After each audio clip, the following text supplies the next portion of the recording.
Halo Ibu Bumi. Bangsa saya dengan sombongnya memberimu nama yang menjadikanmu milik kami. Ibu Pertiwi, kata mereka. Tapi saya tahu lebih baik dari itu. Saya tahu keibuanmu terlalu luas untuk dikandung hanya dalam sepetak kepulauan di sudut tempat dua samudramu bertemu.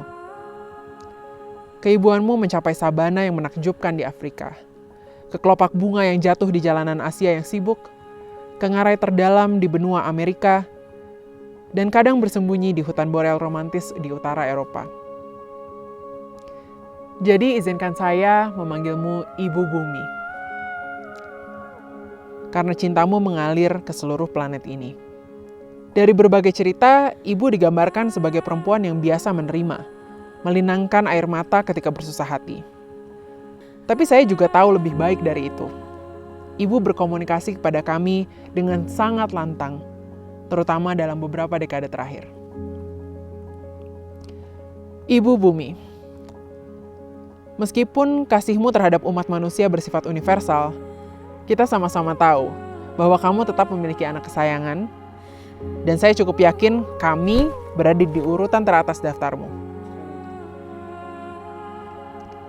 Ibu Bumi, meskipun kasihmu terhadap umat manusia bersifat universal, kita sama-sama tahu bahwa kamu tetap memiliki anak kesayangan, dan saya cukup yakin bangsa kami berada di urutan teratas daftarmu. Di awal lahirnya waktu, kamu telah memilih kami untuk dipenuhi pohon-pohon terimbun, tanah tersubur, laut terluas dan terbiru. Hutan hujan terhampar di dataran rendah sampai pergunungan tinggi, memberi semua yang kita butuhkan. Dedaunan yang menyembuhkan, buah-buahan yang mengenyangkan, dan madu-madu yang memaniskan. Berikut dengan air yang menghilangkan dahaga. Dari lekukan ombak samudramu, para pelaut kami yang berani menangkap ikan, membuat garam, dan memahami keindahan. Ibu Bumi, sejak sapiens pertama menetap untuk menanam makanan mereka sendiri di tanah, kami telah mengecewakanmu berulang-ulang kali. Kami menjadi serakah. Kami pikir kami berhasil menjinakkan alam. Kami memiliki kekuatan super untuk membuat alam tumbuh, mekar, dan memunculkan berbagai tanaman yang kami butuhkan. Kami menyebut tanah itu sebagai milik kami, membuat seluruh sistem yang mengatur hak properti. Lalu kami berperang dan saling membunuh untuk menjaga tanah itu, dan kadang untuk memperoleh lebih banyak lagi tanah. Kami pekerjakan hewan untuk membantu kami. Kami membuat pakaian, kereta, alat-alat yang memungkinkan kami melakukan lebih banyak lagi. Kami berkembang biak dengan laju jauh lebih cepat dari sebelumnya di seluruh penjuru dunia. Lalu di akhir abad ke-18, suatu keajaiban lain terjadi. Mereka menyebutnya revolusi industri. Kami membuat pabrik besar yang menghasilkan barang dengan kecepatan yang tidak pernah dibayangkan sebelumnya. Kami mampu menghasilkan lebih banyak makanan, lebih banyak pakaian, lebih banyak segalanya untuk lebih banyak orang. Kue ekonomi, sebagaimana mereka menyebutnya, meningkat 10 kali lipat per kapita, sementara populasi kita meningkat dari 1 miliar menjadi hampir 8 miliar orang. Sekitar 3 dari 100 orang di planet ini hidup di negara saya. Bisakah ibu percaya? Saya pikir membuka hutan dan menghilangkan berbagai kehati dan spesies hewan dari rumah mereka saja sudah berita buruk. Tapi apa yang sebelumnya saya sebut sebagai keajaiban ternyata jauh lebih buruk. Pabrik-pabrik, pembangkit listrik, dan mobil-mobil kami mengeluarkan gas beracun ke atmosfermu. Ketika kami membakar batu bara, minyak, dan bahan bakar fosil lainnya, mereka mengeluarkan karbon dioksida dan banyak gas lain yang merangkap panas di permukaanmu, hampir seperti efek rumah kaca. Mungkin itu sebabnya mereka menyebutnya gas rumah kaca. Dalam waktu kurang dari 2 abad, kami telah merilis ribuan gigaton emisi tersebut, dan sebagai hasilnya menaikkan suhu rata-rata tubuhmu lebih dari 1 derajat Celcius. Hari ini, lapisan esmu di kutub mulai mencair, menyebabkan naiknya permukaan laut dan menenggelamkan daerah pesisir termasuk ratusan pulau kecil di negara saya. Pada saat yang sama, kekeringan dan gelombang panas melanda, membawa kebakaran hutan ke California, ke Australia, membakar lahan gambut di Sumatera dan Kalimantan, membunuh banyak orang di Eropa, dan menghasilkan gagal panen padi untuk ribuan petani di Jawa. Tahun ini hampir 170.000 orang di Jakarta harus merayakan tahun baru yang dilanda banjir. Dan lebih dari 200 orang bahkan harus meninggal dunia. Ratusan ilmuwan di seluruh dunia telah memberitahu kami bahwa jika kami terus melakukan ini dan membiarkanmu menghangat lebih dari 2 derajat Celcius, kita akan masuk pada awal mula suatu kepunahan massal.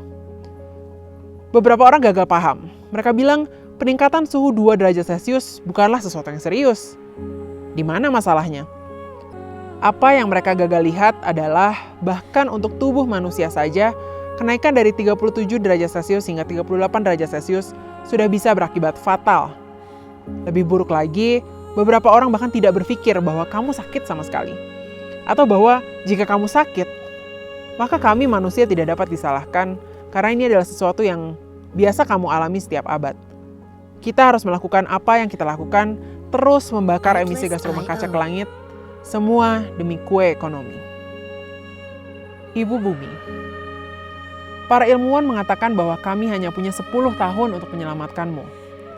Mereka sangat salah. Ibu baik-baik saja. Kami, umat manusialah yang perlu diselamatkan. Ibu telah mengalami miliaran tahun peristiwa ekstrim. Ibu melewati zaman es, ribuan letusan gunung berapi yang mematikan, bahkan mungkin serangan meteor. Ibu bertahan dan terus melakukan revolusi setelah revolusi mengelilingi matahari seperti tidak ada yang terjadi. Tapi kami hanya tinggal di sini selama 0,005% dari waktu ibu sudah ada. Namun dalam rentang waktu yang sedikit itu, kami telah mencukur hutan-hutanmu yang luas, mengekstraksi mineral dari perutmu, mencemari sungaimu, udara sama yang kami butuhkan untuk hidup. Betapa sulit terpuaskannya spesies saya ini. Selama lebih dari 200.000 tahun, ibu membiarkan kami. Dalam kesunyian, ibu melihat kami menghancurkan rumah kami sendiri, mengantarkan kami ke depan gerbang kepunahan kami sendiri. Ibu Bumi, saya belajar bahwa ketika virus mengunjungi tubuh manusia, demam adalah gejala yang menunjukkan bahwa tubuh sedang mempertahankan diri. Jadi saya bisa mengerti bahwa pemanasan global adalah cara ibu memberitahu kami. Ibu telah membiarkan kami begitu banyak mengacau. Dan dalam beberapa dekade terakhir, ibu mengingatkan kami bahwa cukup. Saya paham sekali. Apalagi negara saya adalah salah satu dari 10 negara yang paling banyak mengeluarkan gas rumah kaca, terutama dari hutan-hutan yang kami babat untuk kelapa sawit dan lahan gambut yang kami bakar untuk membuka lahan pertanian. Ibu perlu mengerti bahwa tidak semua dari kami memalingkan wajah. Beberapa dari kami di sini sangat peduli dan ikut menyuarakan pesan penting untuk mulai membenahi diri. Terutama kaum muda yang menyadari bahwa masa depan kita lah yang dipertaruhkan. Beberapa dari kami di sini sangat peduli dan menyuarakan pesan penting untuk mulai membenahi diri. Terutama kaum muda yang menyadari bahwa masa depan kamilah yang dipertaruhkan. Kami juga tahu bahwa eksploitasi sumber daya alam yang ibu kandung hanya menguntungkan segelintir orang. Pertumbuhan ekonomi yang terus mereka bicarakan ini hanya menguntungkan perusahaan-perusahaan besar, membuat yang kaya semakin kaya, sementara para penambang hidup kadang dari upah minimum, dan orang-orang yang tinggal di sekitar pembangkit listrik batubara atau lahan gambut yang terbakar harus membayar tagihan rumah sakit karena penyakit pernapasan. Kita harus berbuat lebih baik dari ini.